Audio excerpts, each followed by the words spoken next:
Hi Virgo, kamusta kayo? Hope you're all doing well and welcome to 1111 Pinoy Tarot. This is a general reading about love or romantic love situation. Hindi po lahat ay makaka-resonate or hindi po 100% accurate for you. Please subscribe, like, comment, and share. And please tap the bell for updates from this channel. Maraming salamat sa iyo, Virgo. Tingnan natin kung anong energy ng person mo towards you about love or romantic love situation. Okay? Anong energy ng person mo about love or romantic love situation? Virgo. Okay.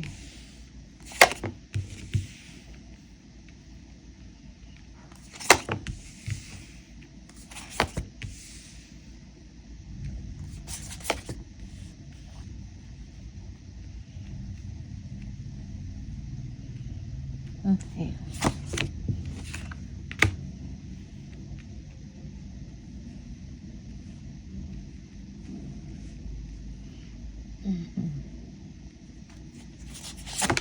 Oh.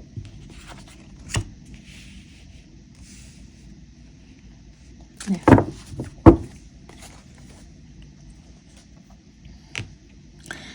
Okay, Virgo, you might be dealing with a Scorpio for some of you, or an fire sign, Aries, Leo, or Sagittarius. Okay, for some of you, Aquarius, or Seven of Cups.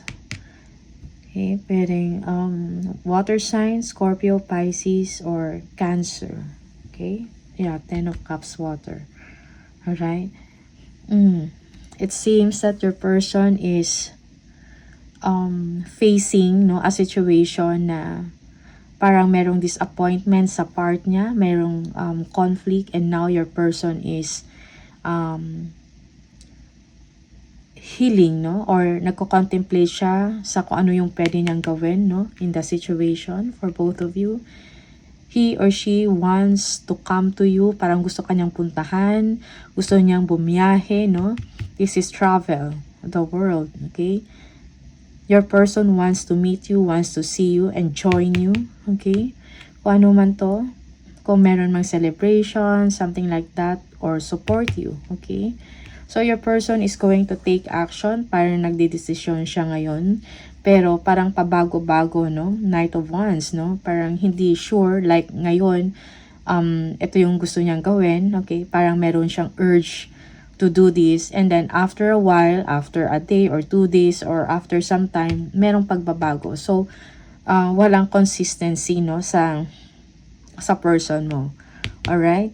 So, yeah, Virgo, maybe for some of you, you have a family with this person, the Ten of Cups, Parang ito yung person na pinagkakatiwalaan mo, like this is your partner, nagbibigay sa inyo ng support, okay? Yeah, you support each other, yung trustworthy yung person mo, okay? Yeah.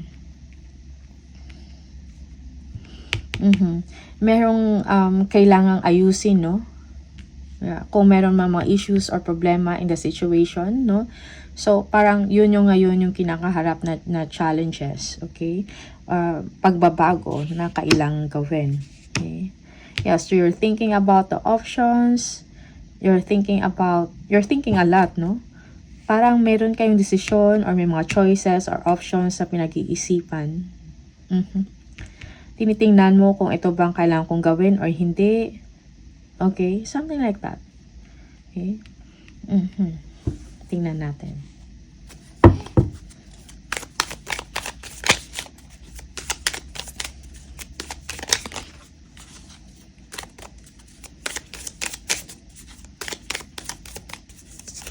Eight of Wands. Tingnan natin.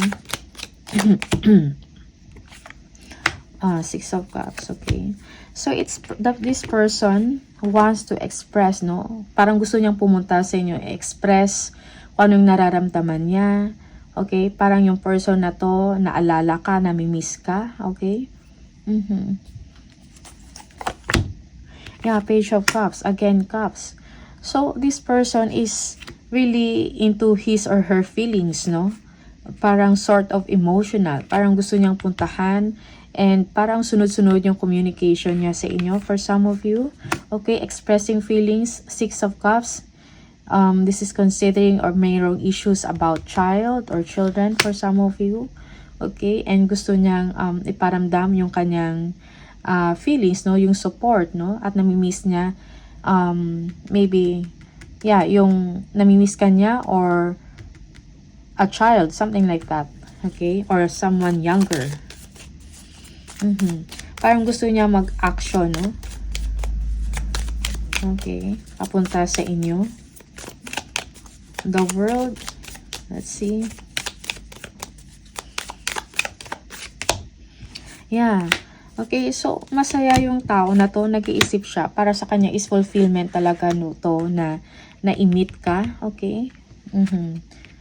Mag-bonding kayong dalawa or magkasama kayo, okay? But merong issues or uncertainty in the situation, no? Which direction or ano yung gagawin, something like that. Okay? Pero ito yung gusto niyang gawin na makita ka. Yes. So, Two of Swords, undecided, no? Yung person.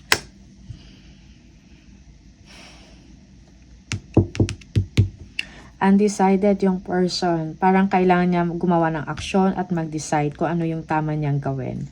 Okay? So, yung person na to needs support or kaliwanagan, no? Para magbigay sa kanya ng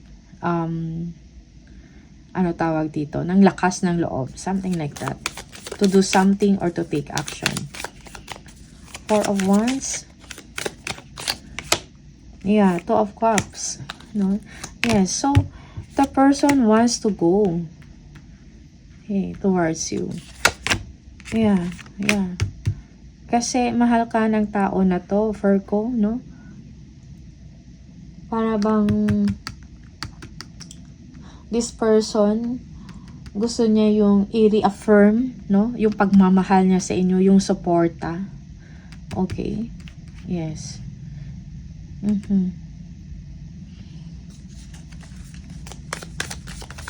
No? So, as a partner, gusto niya, parang feeling niya nandyan siya to support you. Okay? Parang he or she has a lot of feelings towards you. Yeah, yung iba sa inyo, this person is proposing a solution like maybe a travel or biyahe, no? Towards you and getting your confirmation or agreement, no?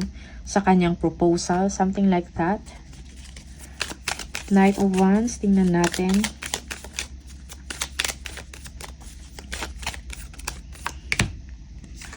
Yeah, King of Swords. So, yung person nyo, kailangan niya talaga mag-decide, no? I mean, yeah, maybe your person is consulting you to take action or how or kung paano, di ba? Or like, if you are agreeing with him or her, something like that. Four of Cups. Yeah, but he or she doesn't know what to do. Okay. Yeah. Parang gusto niyang, yeah, parang gusto niyang mag-transform in a sense na magbigay ng support, no, sa inyo to end something like, kung difficulties or kung meron kang issues or problema, gusto niya yung i-end para magkaroon ng something na hope or panibago, no, sa inyong connection or relationship. But your person, it's like parang undecided, no? Parang hindi niya alam on what to do and maybe your person is seeking advice.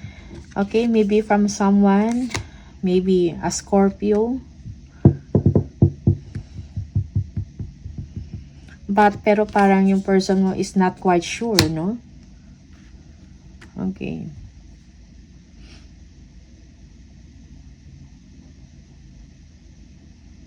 Yeah.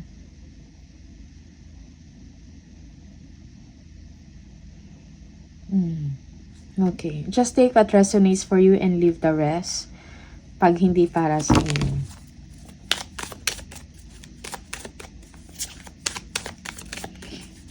So pinag-iisipan ng person mo about this situation.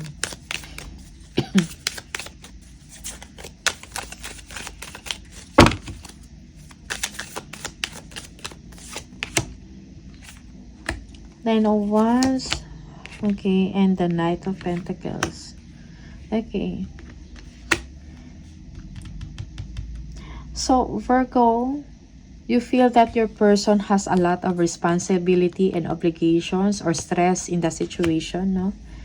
But, no, you want to support, or maybe your person, you feel na yung person mo gusto niya mag-support, gustong lumapit sa inyo, tumulong, no?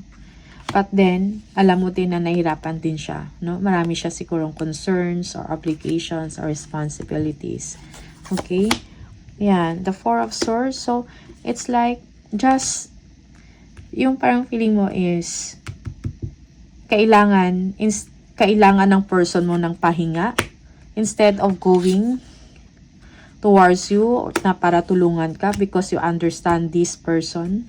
Virgo, for some of you. Okay. Or maybe, Virgo, you're thinking that kailangan pa ng more time, no?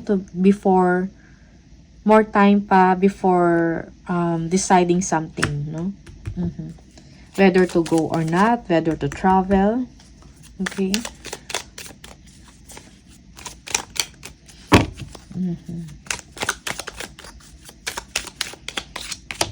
It's a challenge, okay.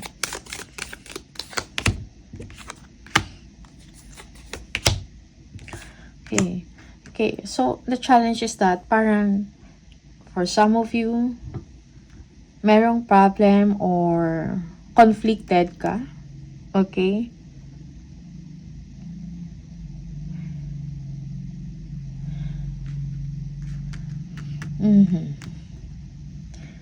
Or you feel that your person is conflicted about making a decision, no? Yeah. You want to help your person, but then it's up, parang depende na sa person mo kung ano yung gusto niyang gawin, but you are there to support him or her. Okay? Yeah. Okay. Yeah. You want your person also to come towards you, na pumunta sa inyo or tulungan ka, something like that. Yeah, support, magbigay ng support, but then may conflict, may problema. Okay? It might be about the Page of Pentacles, maybe about finances. Okay?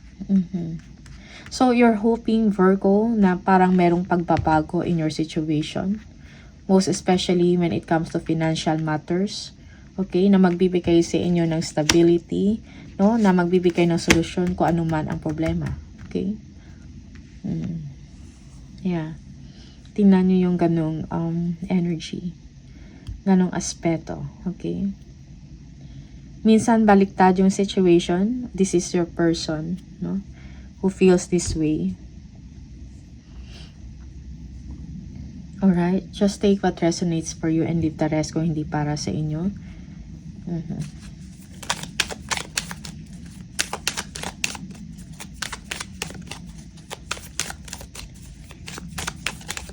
Yeah, for some of you, merong conflict about a commitment, no? Yeah.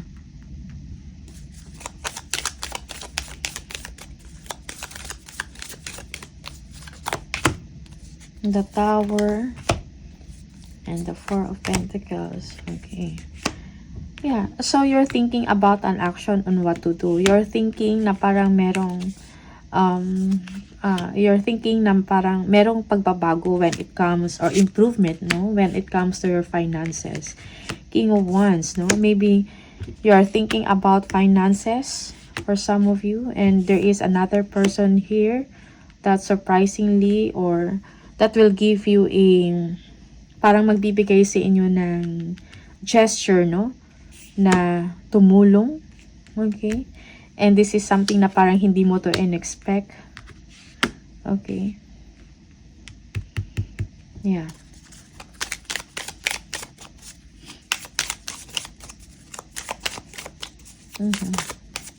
So, you will be hopeful, no, Virgo, of your situation. You will be thinking about the future. You will be thinking of some help, no, some improvement in your finances. Okay? For some of you, you did not expect, no, na parang you will suddenly take action, no, and will be spending money. Okay? Okay. Seven of Cups, tingnan natin.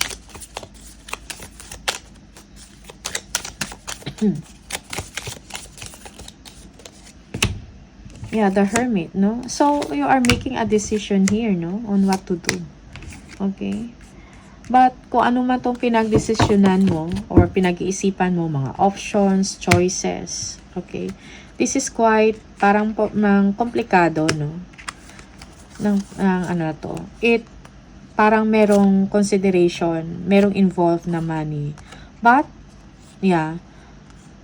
And ang effect nito is about stability and security. Okay? Yeah, maybe you're thinking about spending a lot, no? A big money for you to have this Four of Wands, like happiness, togetherness, stability, and security. Okay? Yeah.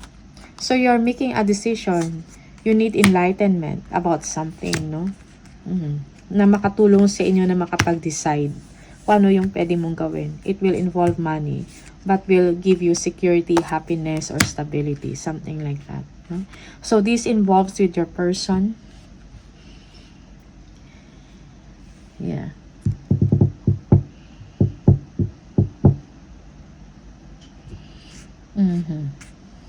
Okay. Yeah. Yung iba sa inyo, you need advice. You will be needing advice from someone na mas makakaalam. Maybe from a fire sign, the King of Wands, no? Aries, Leo, or Sagittarius. Okay. Yeah. But, there will be pag-isipan mo ng mabuti, no? You need enlightenment, no? Pagmumuni-muni or pagsisiyasat kung ano mga pwedeng gawin, dapat gawin. Okay? But the result, kung ano man tong decision mo, it's about magbibigay sa inyo ng contentment emotionally. Okay? Emotional contentment. Alright? So, Virgo, ito yung mga mensahe para sa inyo, yung mga energies na binibigay sa akin. Okay? Thank you so much and see you on the next video. Bye!